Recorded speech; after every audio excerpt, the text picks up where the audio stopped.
श्रीमद् भागवत महापुराण, महाभारत, विष्णु स्मृति, मनुस्मृति और सूर्य सिद्धांत जैसे ग्रंथों में सतयुग, त्रेता युग, द्वापर युग और कलयुग, इन चारों युगों में कलयुग को स्पष्ट रूप से सबसे श्रापित युग माना गया है। कलयुग में अधर्म और पाप अपनी चरम सीमा पर होगा। मनुष्य लालच और कपट में इतना अंधा हो जाएगा कि वह बिना किसी भय के निरंतर अपराध करता रहेगा। आपको यह जानकर बहुत आश्चर्य होगा कि हिंदू शास्त्रों और पुराणों के अनुसार कलयुग का प्रारंभ एक राजा की भूल से हुआ था। आज हम आपको कलयुग के आगमन से जुड़ी इस कथा के बारे में बताएंगे।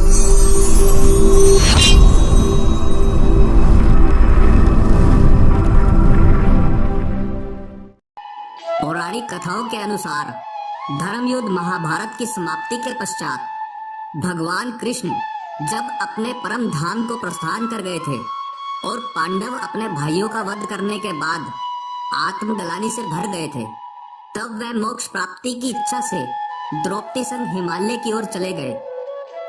हिमालय जाने से पूर्व पांडव अपना सब राजपाट अर्जुन के पौत्र अभिमन्यु और उत्तरा के पुत्र परीक्षित को सौंप गए थे।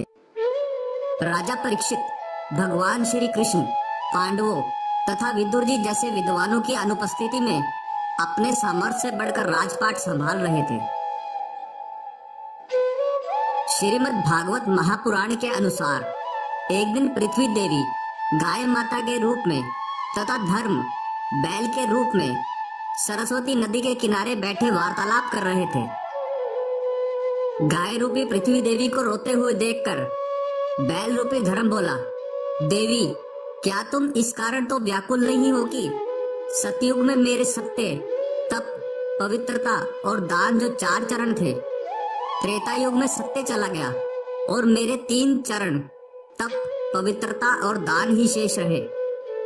उसके पश्चात द्वापर युग में सत्य और तप चले गए और केवल 2 चरण, पवित्रता और दान ही शेष रह गए और कलयुग में केवल 1 चरण, दान ही शेष रह गया है। पृथ्वी देवी बोली कि धर्म, तुम तो सब जानते हो कि जब भगवान श्री कृष्ण स्वयं अपने चरण मुझ पर रखते थे तब मैं अपने आप को बहुत भाग्यशाली समझती थी, परंतु जब से भगवान अपने धाम को प्रस्थान कर गए हैं तब से कलयुग धीरे धीरे अपना प्रभाव मुझ पर डालने लगा है। तभी दैत्य रूप में कलयुग वहां प्रकट हो जाता है और गाय रूपी पृथ्वी देवी और बैल रूपी धर्म को मारने लगता है। तभी राजा परीक्षित वहां से जा रहे होते हैं और उनकी दृष्टि दुष्ट कलयुग पर पड़ती है, जो कि निर्दोष गाय और बैल को मार रहा होता है। बेबस और लाचारों पर अत्याचार होते देख राजा परीक्षित को कलयुग पर बहुत क्रोध आया और वो उसके समीप जाकर बोले कि हे दुष्ट पापी, तू कौन है जो मेरे राज्य में इन निरपराध गाय और बैल को मार रहा है? तेरा ये अपराध क्षमा योग्य नहीं है। अब तेरी मृत्यु मेरे हाथों निश्चित है। यह कहकर राजा परीक्षित ने अपनी तलवार निकाल ली। राजा को बहुत क्रोधित देख कलयुग भयभीत हो गया, अपने दैत्य रूप को छोड़कर राजा के चरणों में गिर गया और राजा परीक्षित से दया की भीख मांगने लगा। कलयुग को अपनी शरण में आया देख राजा परीक्षित ने उसका वध करना उचित नहीं समझा, क्योंकि धर्म के अनुसार शरण में आए मनुष्य का वध करना धर्म के विरुद्ध माना जाता है। राजा परीक्षित कलयुग को चेतावनी देते हुए बोले कि मैं तुझे जीवन दान तो दे रहा हूँ, किंतु तू अभी के अभी मेरे साम्राज्य से दूर चला जा और कभी वापस मत आना। यह सुन कलयुग बड़ी चालाकी से बोला, हे राजन, इस पूरी पृथ्वी पर आपका राज है, ऐसे में मैं कहाँ जा सकता हूँ? कृपया मुझ पर कृपा कीजिए और मुझे भी रहने के लिए कोई स्थान प्रदान कीजिए। कलयुग का निवेदन सुन राजा परीक्षित बोले कि असत्य, मद, काम और क्रोध तुम्हारे 4 निवास स्थान होंगे।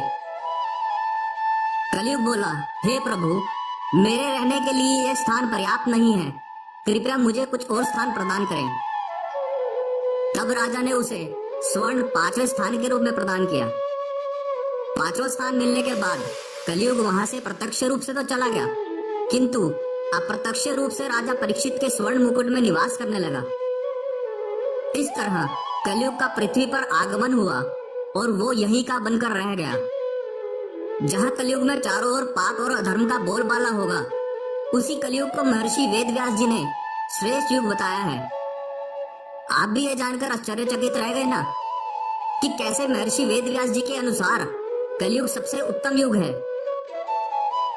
विष्णु पुराण के अनुसार एक बार महर्षि वेदव्यास जी ऋषियों और मुनियों के साथ युगों के बारे में चर्चा करते हुए बताते हैं कि हे मुनिजनों, कलयुग सभी युगों में श्रेष्ठ युग है, क्योंकि सतयुग में जितना पुण्य 10 साल तप करने के पश्चात प्राप्त होता है, वही पुण्य त्रेता युग में 1 साल में प्राप्त किया जा सकता है। उसी प्रकार द्वापर युग में वही पुण्य 1 महीने के तप से प्राप्त हो सकता है, और कलयुग में उतना ही पुण्य केवल 1 दिन के तप के द्वारा प्राप्त किया जा सकता है। व्रत और तप के फल की प्राप्ति के लिए कलयुग ही सबसे श्रेष्ठ समय है। आशा करते हैं कि हमारी कलयुग से जुड़ी यह प्रस्तुति आपको काफी पसंद आई होगी।